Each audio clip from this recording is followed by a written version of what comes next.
बच्चों अपन एक नई जानकारी लेके आए, बहुत इंपॉर्टेंट जानकारी। अगर आपको ये पता है तो आप लोग क्या है कि बायोलॉजी के बहुत बड़े धुरंधर हो। सवाल है बोलस क्या है।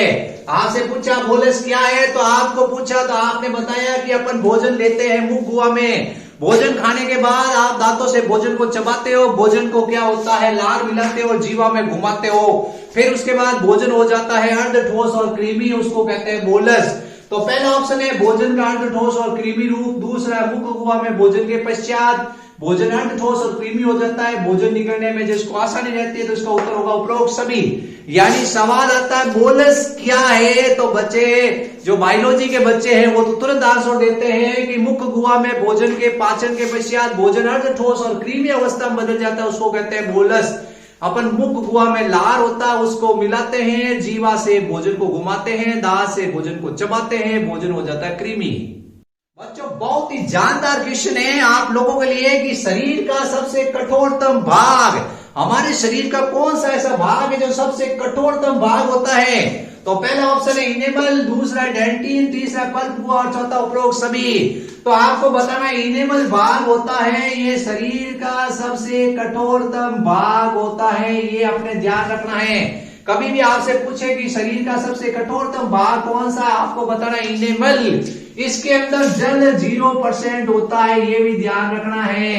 यानी ऐसा कौन सा शरीर का भाग है जिसमें जल नहीं होता है, तो इनेमल, जिसको दंत आवरण कहते हैं। बच्चों एक मैं बहुत ही इंपॉर्टेंट जानकारी आपसे पूछना चाहता हूं कि आपको पता है जीवा का कौन सा भाग होता है जो कौन से स्वाद के लिए उत्तरदायी होता है। अपन से पूछा गया कि जीभ का कौन सा भाग होता है जो कड़वे स्वाद का ज्ञान करता है, ये जीवा है। इसको बाहर निकालते अपन कोई वस्तु रखते हैं इसके ऊपर, और कौन सा भाग है जो कड़वे क्षेत्र के लिए, जो कड़वा स्वाद है उसके लिए। तो आपको भी ये पहला जो जीवा होती है सबसे आगे वाला भाग मीठे स्वाद के लिए, और उसके ठीक पीछे वाला भाग नमकीन स्वाद के लिए, और ये पार्श्व वाला भाग खट्टी चीज के लिए, और जो जीवा का सबसे पिछला भाग होता है वो कड़वे स्वाद के लिए उत्तरदायी होता है। ये अपने ध्यान रखना है, जो जीवा का सबसे पिछला भाग होता है वो कड़वे स्वाद के लिए। आपने कोई कड़वी चीज करेला खाई है तो आपको पता नहीं चलेगा, जब आप जैसे ही थोड़ी खा लोगे फिर आप कहोगे अरे ये क्या हुआ, ये क्या खिला दिया तुमने। तो इस तरह से आपको बताना है जीवा का कौन सा भाग कड़वे स्वाद के लिए उत्तरदायी है, तो जीवा का पिछला भाग। बच्चों एक बहुत अच्छा क्वेश्चन है, आपने हाथी के दांत देखे हो कई बार, भाई हाथी के दांत आप बाहर निकले हुए देखते हो, आप सोचते हो अरे ये बड़े बड़े दांत, ये लंबे लंबे दांत, ये कौन से दांत के रूपांतरण है। परीक्षा में सवाल पूछ लेता टीचर आपसे, आप बायोलॉजी के स्टूडेंट हो, आपको पता होना चाहिए हाथी के दांत होते हैं वो कौन से दांत के रूपांतरण होते हैं। तो ये इंसिजर दांत के रूपांतरण होते हैं। ये इंपॉर्टेंट क्वेश्चन है, एग्जाम में टीचर आपसे कई बार पूछता है बेटा हाथी के दांत देखे, आप कहते हो हाँ सर हमने हाथी के दांत देखे, बहुत महंगे बिकते हैं, लेकिन क्या आपको पता है ये कौन से दांत के रूपांतरण है, इंसिजर दांत के रूपांतरण। इसी तरह के इंपॉर्टेंट क्वेश्चन मैं आपको बनाऊंगा, ये बताता रहूंगा। आप मेरे चैनल को लाइक सब्सक्राइब और शेयर जरूर करें। खून के दांत, कई बार आपने सुना होगा कि खून के दांत, कौन से दांत होते हैं जो खून के दांत कहलाते हैं। पहला है रदनक, दूसरा है इंसिजर, तीसरा प्रीमोलर और मोलर। तो आपको बताना है खून के दांत कौन से दांत होते हैं, कैनाइन होते हैं। ये जो कैनाइन है ये खून के दांत कहलाते हैं, इनको कहते हैं रदनक। रदनक यानी ये चीरने और फाड़ने का काम करते हैं, मांसाहारी जंतुओं में काफी ज्यादा विकसित होते हैं। जैसे आपने देखा होगा चीता, जैसे आपने देखा होगा शेर, जैसे आपने देखा होगा कुत्ता, इनके अंदर ये दांत बहुत तीखे होते हैं, जैसे ही अपने ऊपर हमला करते हैं अपने को चीर फाड़ देते हैं, तो इनको कहते हैं खून के दांत। ठीक है, ये ध्यान रखना है। और प्री मोलर और मोलर अलग नाम से जाने जाते हैं, इंसाइजर अलग नाम से जाना जाता है। बच्चों एक क्वेश्चन लिखा है मैंने, अक्ल दाढ़ यानी विजडम टीथ। कोई कहता है आपकी अकल अब आनी शुरू हुई है, तो आप कहते हो अरे इसका मतलब मैं 12-13 साल का हो चुका हूं, मेरे को थोड़ी समझ आई है। तो अक्ल दाढ़ कौन सी होती है, अक्ल दाढ़ कौन सी है। तो आपसे पूछा अक्ल दाढ़ कौन सी है, पहला प्रीमोलर, दूसरा मोलर, तीसरा कैनाइन, चौथा इंसिजर। तो ये जो मोलर दांत है ये क्या होते हैं, ये 12 से 13 वर्ष के पश्चात आना शुरू होते हैं, तो इनको कहते हैं अक्ल दाढ़। तो मोलर दांत होते हैं उनको क्या कहते हैं, अक्ल दाढ़ के नाम से जानते हैं, यानी चर्वणक, क्या कहते हैं, चर्वणक के नाम से जाने जाते हैं। ये होते हैं अक्ल दाढ़, क्या होती है, अक्ल दाढ़। बच्चों कपोल दांत यानी कि गाल के दांत किसे कहते हैं? गाल के दांत चिकटीत किसे कहते हैं? चिकटीत कपोल दंत। या जो कपोल है, कपोल अपन कहते हैं गालों को। गालों के अंदर कौन से दांत होते हैं? तो मोलर और प्री मोलर दोनों दांत क्या होते हैं? कपोल दांत होते हैं। आप मेरे चैनल को लाइक, सब्सक्राइब और शेयर करें। और इसी तरह के इंपॉर्टेंट मैं आपको क्वेश्चन बताऊंगा जिससे आपके पूरे शरीर की आपको जानकारी मिलेगी कि मेरे शरीर के अंदर कौन सा अंग क्या काम करता है। चैनल को लाइक, सब्सक्राइब और शेयर जरूर करें। एक बहुत ही अच्छा मैं साइंस फैक्ट आपके सामने जानकारी लेके आया हूं। आप लोग ध्यान से सवाल पढ़िए। चूहा, खरगोश, गिलहरी, बकरी ये भोजन को कुतर कुतर कर खाते हैं। आपकी कॉपी या आपकी किताबें कई बार चूहों ने खाली होगी। आप कहते हैं ये चूहे मेरे भोजन को, सॉरी मेरे चूहे ये किताबों को उतर गए, तो आप एकदम गुस्सा आते हो। लेकिन ये इनके विचारों की गलती नहीं है।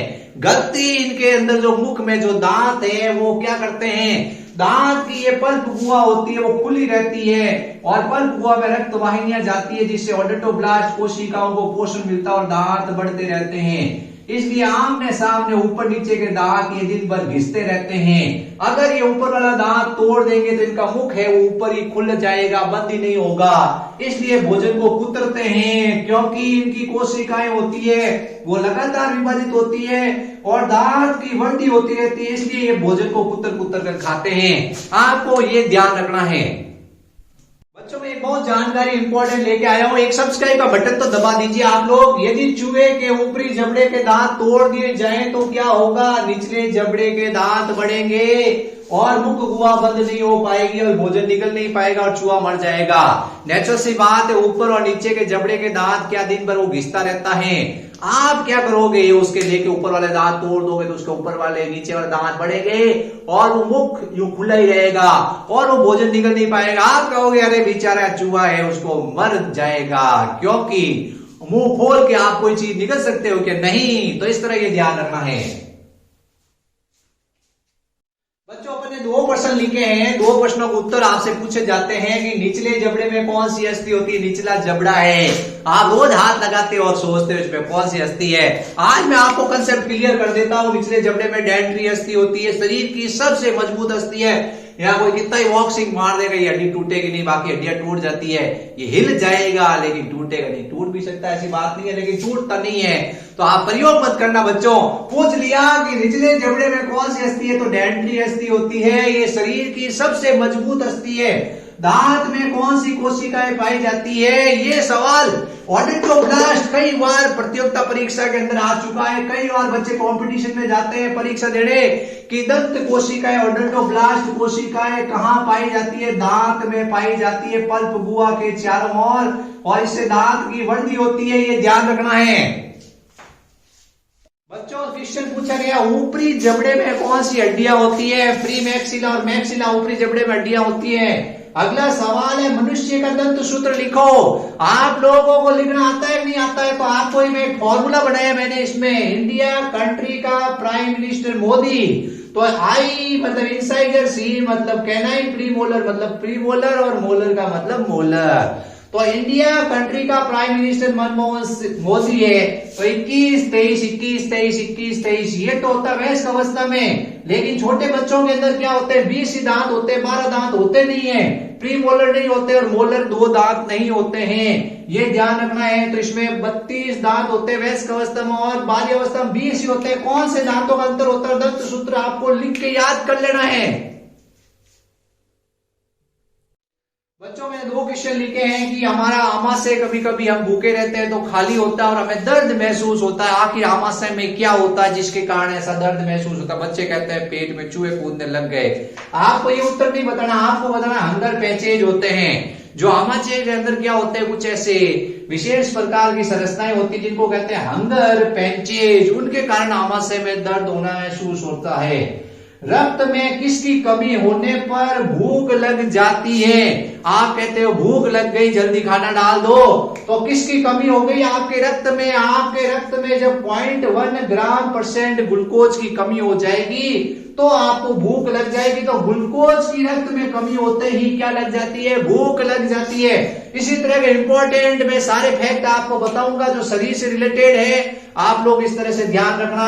आप चैनल को सब्सक्राइब करें, रोज के मैं आपके 50 वीडियो डालूंगा जिससे आपको पूरी जानकारी मिल जाएगी। बच्चों, आप कई बार छोटे बच्चों को कहते हो अरे तुम पानी ऊपर, लोटा ऊपर रख के पानी पियो, मुंह लगाकर मत पियो, तो आप उनको क्यों मना करते हो? आज मैं आपको कारण बता दूं कि भाई आपसे पूछा कि बच्चे, छोटे बच्चे क्या करते हैं? गिलास से पानी पिया, गिलास वहीं रख दिया, आपने उससे पानी पिया, आपका गला दर्द होना शुरू हो गया। आप कहते हो अरे ये क्या हो रहा, मेरा गला दर्द हो रहा है। छोटे बच्चों में ये बीमारी ज्यादा होती है। एक बीमारी जिसका नाम है गल्स हुआ, जिसको मम्स बीमारी के नाम से कहते हैं। जिस बीमारी के अंदर क्या होता है, जो हमारी पैरोटिड लाल ग्रंथि है, जो ये कान है उसके नीचे एक लाल ग्रंथि होती है जिसका नाम होता है पैरोटिड लाल ग्रंथि। इसमें क्या होती है? सूजन आ जाती है और भोजन और पानी निकलने में समस्या आती है। ये एक वायरस जनित रोग है। बच्चा पिएगा, बच्चे के मुंह में वायरस होगा, वो पानी के अंदर आएगा और पानी पीते ही आपके शरीर में वायरस चला जाएगा। तो गल्स हुआ बीमारी ऐसी बीमारी होती है जो पानी से फैलती है। इसलिए छोटे बच्चों को अपन टोकते हर टाइम कि बेटा गिलास को मुंह मत दिया कर। बच्चों, अपन ने सवाल लिखा है मुख में हमारे कौन कौन सी लाल ग्रंथि होती है? जो मुख है उसमें कौन कौन सी लाल ग्रंथि होती है? पहली होती है पैरोटिड, जिसको कहते हैं कर्णपूर्व। कर्णपूर्व ये कान के नीचे होती है, पैरोटिड कर्णपूर्व। फिर दूसरी है अधोजीवा, जो जीवा के नीचे होती है। तीसरी है अधोमैंडिबुलर, जो आपके जबड़े के नीचे होती है। तो तीनों लाल ग्रंथियों के आपको नाम याद रखने हैं कि मुख में कौन कौन सी लाल ग्रंथियां होती है। परीक्षा में क्वेश्चन आता है पैरोटिड, अधोजीवा और अधोमैंडिबुलर। इसको अपन अधोजीवा होती है, अधोमैंडिबुलर को अधोहनु भी कहते हैं। बच्चों, अपन ने क्वेश्चन लिखा है हमारी लार में कौन सा एंजाइम पाया जाता है? बहुत इंपॉर्टेंट क्वेश्चन है। लार होती है, मुंह से निकलती रहती है, 1 से 1.5 लीटर लार रोज निकलती है। लार में कौन सा एंजाइम होता है? कई बुक्स में लिखा हुआ है अल्फा एमिलेज, कई बुक्स में लिखा हुआ है एमाइलेज, कई बुक्स में लिखा हुआ है टाइलिन। तो तीनों नाम एक ही है, एमाइलेज कह दो, अल्फा एमिलेज कह दो, ये टाइलिन कह दो। ये स्टार्च का पाचन करता है, स्टार्च को माल्टोज और अल्फा सिमिडेक्स्ट्रीन में बदलता है। ये जो अल्फा एमिलेज एंजाइम होता है स्टार्च पे क्रिया करता है, माल्टोज और अल्फा सिमिडेक्स्ट्रीन में इसको बदलता है। अल्फा सिमिडेक्स्ट्रीन में कितने ग्लूकोज के अणु होते हैं? 3 से 9 ग्लूकोज के अणु होते हैं। एक और एंजाइम होता है लाइसोजाइम, जो हानिकारक जीवाणुओं को नष्ट करता है। तो सवाल पूछा जाएगा कि लार में कौन सा एंजाइम होता है? तो लाइसोजाइम और अल्फा एमिलेज एंजाइम होता है। ये आपको ध्यान रखना है। बच्चों, अपन ने सवाल लिखा है मुख गुहा में किसका पाचन प्रारंभ हो जाता है? स्टार्च, प्रोटीन, वसा या उपरोक्त सभी। तो एक छोटा सा मैं आपको एग्जाम्पल दूंगा, आप जिंदगी में कभी नहीं भूलोगे। आप लोगों ने कुरकुरे सबने खाए होंगे, ठीक है? तो कुरकुरे होते हैं, वो बने होते हैं चावल के। किसके बने होते हैं? चावल के, मैदे के, आटे के। तो ये जो कुरकुरे होते हैं ये चावल यानी स्टार्च के बने होते हैं। आपने ये एक कुरकुरा ले लिया, मान लो ऐसे कुरकुरे ले लिए, इस तरह से कुरकुरा ले लिया, इसके ऊपर अपनी लार आप कभी गिराना, थोड़ी देर बाद ये कुरकुरा है वो पूरा गायब हो जाएगा, यानी वो लसलसा और पूरा गायब टाइप का हो जाएगा। तो ये मुख गुहा में किसका पाचन प्रारंभ होता है? स्टार्च का। प्रोटीन और वसा का पाचन होता है आमाशय से प्रारंभ। ये ध्यान रखना है आपको। तो क्वेश्चन पूछा जाता है आप में मुख गुहा के अंदर जैसे ही कुरकुरे रखे, थोड़ी देर के बाद साफ मुख गुहा में आप प्रोटीन रख दो, आप ऐसे कैसे पनीर रहेगा? क्योंकि वहां पे ये एंजाइम नहीं होता है। तो मुख गुहा में किसका पाचन प्रारंभ होता है? स्टार्च का। सवाल पूछा जाता है मनुष्य के लार की पीएच, जो मुंह में लार है उसकी पीएच कितनी है? तो आपको ध्यान रखना है हल्की क्षारीय होती है, लेकिन ये पीएच वेरिएबल है। ये 6.8 से 7.2 के बीच होती है। आपसे ये लार की पीएच कितनी होती है? तो आपको याद रखना है 6.8 से 7.2 के बीच हल्की क्षारीय। गाइनिंग क्या है? भोजन को कुतर कुतर कर खाने की क्रिया को क्या कहते हैं? गाइनिंग कहते हैं। ये अपने ध्यान रखना है। बच्चों, ये क्वेश्चन बहुत इंटरेस्टिंग है, आपको ये नॉलेज होना चाहिए। सांप काटता है, सांप का जहर बहुत घातक होता है। इससे व्यक्ति की मृत्यु भी हो जाती है। तो सांप के जो जहर के दांत होते हैं, विष दंत होते हैं, उनको कहते हैं फैंक्स। क्या कहते हैं? फैंक्स दांत के नाम से जानते हैं उसको। जीव विज्ञान में कहते हैं फैंक्स दांत। कौन से दांत? फैंक्स दांत। और ये कौन से दांत के रूपांतरण है? मैक्सिलरी दांत के रूपांतरण है। आपको ये सवाल यह भी पता होना चाहिए, जो हाथी में दांत होते हैं निकले रहते हैं, वो इंसिजर दांत होते हैं, और ऊपरी जबड़े के दांत होते हैं, निचले जबड़े के इंसिजर दांत नहीं होते। ये भी ध्यान रखना है बच्चों। अब बच्चे क्या करते हैं? अक्कड़ बक्कड़ घेरते हैं। इंसिजर तो उनको पता चल जाता है, ऊपरी जबड़ा निचला जबड़ा, ऊपरी जबड़ा निचला जबड़ा, तो दांत ऊपर से निकलते हैं, नीचे की ओर जाते हैं। ये ध्यान रखना है। अब चमगादड़, स्लोथ और व्हेल में कितने दांत होते हैं? इनमें दांत होते नहीं। जो वयस्क चमगादड़ है, स्लोथ है, व्हेल है, इनमें दांत नहीं होते, स्तनधारी होते हैं, इनमें एक प्लेट लगी होती है। बच्चों मैंने क्वेश्चन लिखे हैं, मछली और मेंढक में जीवन में दांत कितनी बार आते हैं? आप लोग मछली को देखते हो, मेंढक को देखते हो, आप सोचते हो अरे इसमें दांत कितनी बार आते हैं। तो आज आपको मैं बता देता हूं, क्योंकि आप मेरे चैनल पे आए हो तो आपको कुछ जानकारी मिलनी चाहिए। पॉलीफायोडोंट यानी विषम दंती होते हैं। आप अपने दोस्त से पूछिए बेटा, अरे यार, आप उसको कहोगे फ्रेंड यार मेरे मछली में कितनी बार दांत आते हैं, तो वो सोच में पड़ जाएगा। आपका जीके तेज है, आप कहोगे पॉलीफायोडोंट यानी बहुत बार आते हैं, यानी कि अपन कहते हैं बहुत बार आते हैं, उसके दांत बहुत बार आते हैं। दांत किसका बना होता है? कैल्शियम फॉस्फेट का बना होता है, ये ध्यान रखना है। अगला सवाल, पतरी किसकी बनी होती है? जो पतरी होती है बहुत घातक है, ये सवाल कई बार एग्जाम में आ चुका है। कैल्शियम ऑक्सलेट की बनी होती है। टमाटर खाते हैं ज्यादा, पत्ता गोभी खाते हैं, तो कैल्शियम ऑक्सलेट हमारी किडनी के अंदर जमा हो जाता है, पित्ताशय में जमा हो जाता है, ये ध्यान रखना है। पतरी किसकी बनी होती है? कैल्शियम ऑक्सलेट की। बच्चों अगला सवाल है, आमाशय की दीवार की HCl से सुरक्षा कौन करता है? ये आमाशय है, इसके अंदर क्या होता है? HCl नामक तेजाब निकलता रहता है। इसकी सुरक्षा कौन करता है? तो इसकी सुरक्षा करता है ये श्लेष्मा। ये श्लेष्मा इसके भीतर फैला रहता है और ये HCl से आमाशय की दीवार की सुरक्षा करता है। कई बार ये सवाल एग्जाम के अंदर आ चुका है। जो अश्रु होते हैं, जिनको टीयर्स कहते हैं, जो आंखों से आंसू निकलते हैं, उनको टीयर्स कहते हैं। उसमें कौन सा एंजाइम होता है? लाइसोजाइम एंजाइम होता है।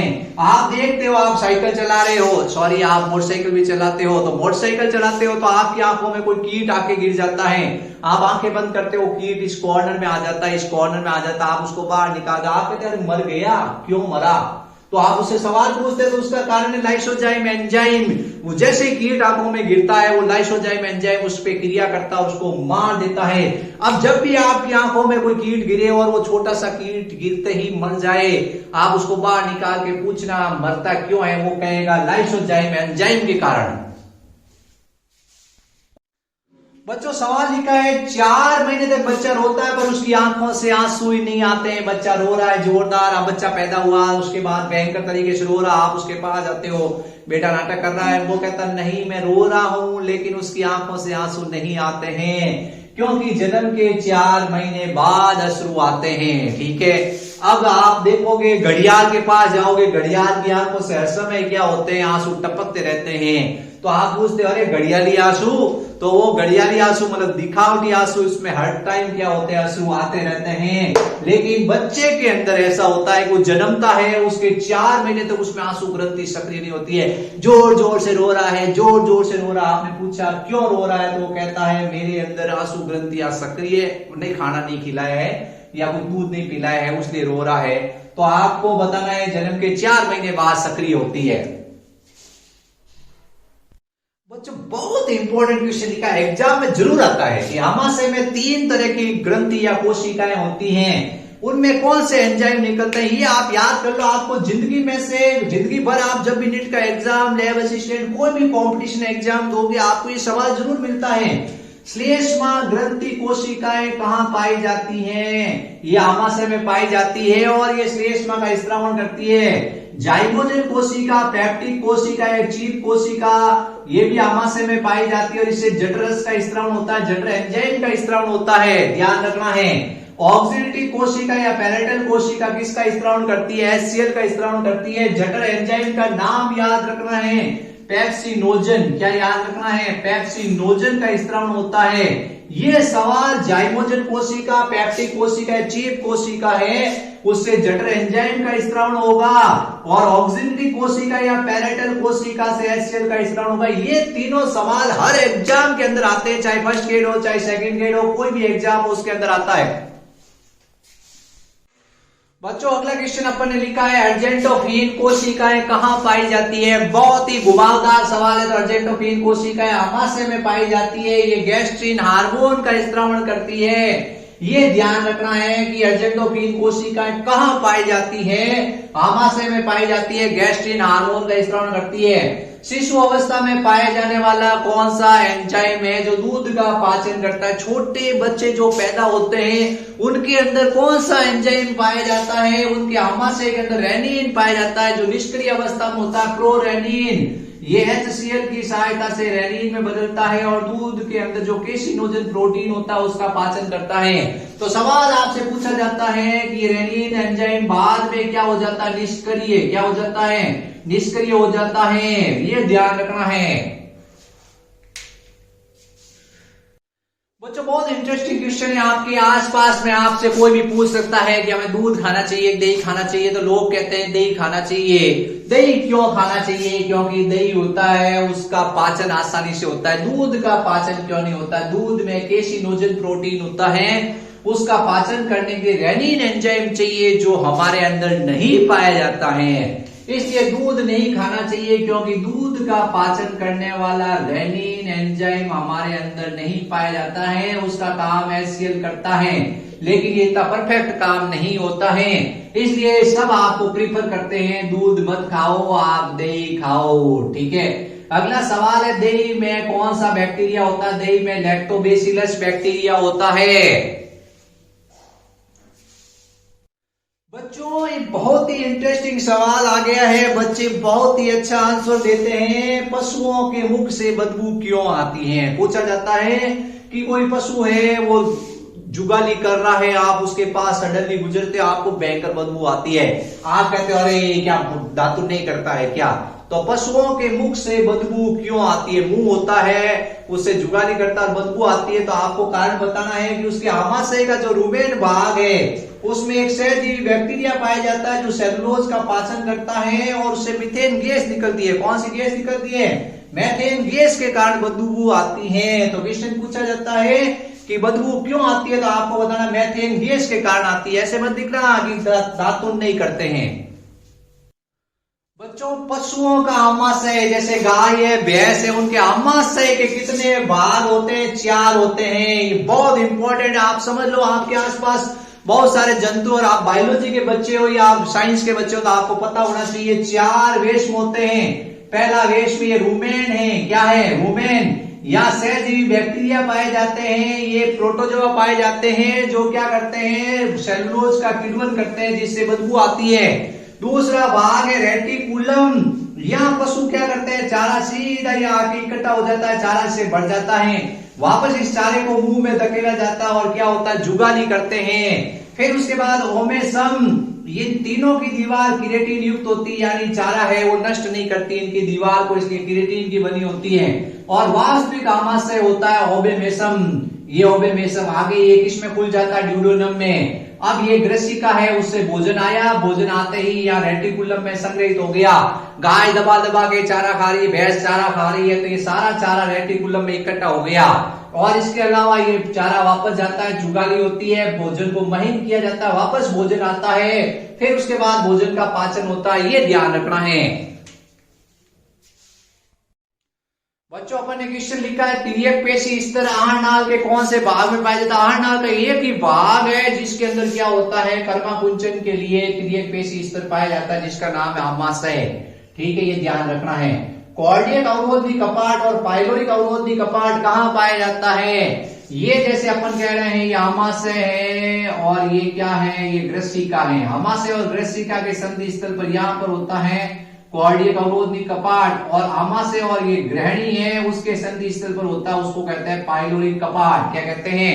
ये भोजन के आवागमन का नियंत्रण करते हैं। अगर यहाँ ये पाइलोरिक अब कपाट खुल जाएगा तो भोजन आगे चला जाएगा, और कॉर्डियक अवरोधी कपाट खुल जाएगा तो भोजन उल्टी के रूप में बाहर आ जाएगा। ये ध्यान रखना है।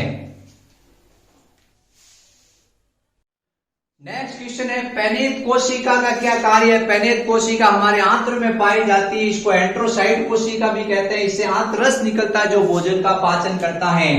तो पेनित कोशिका का कार्य होता है आंतरस का स्त्रावण करना। बूनर्स ग्रंथि कहाँ पाई जाती है? ड्यूडोनम यानी अपन कहते हैं ग्रहणी में पाई जाती है, और इसका काम होता है श्लेष्मा का स्त्रावण करना। ये भोजन के अम्लीय माध्यम को क्षारीय माध्यम में बदलता, हानिकारक जीवाणु को नष्ट करता, जो बूनर ग्रंथियों से श्लेष्मा निकलता है उसका काम होता है। ठीक है।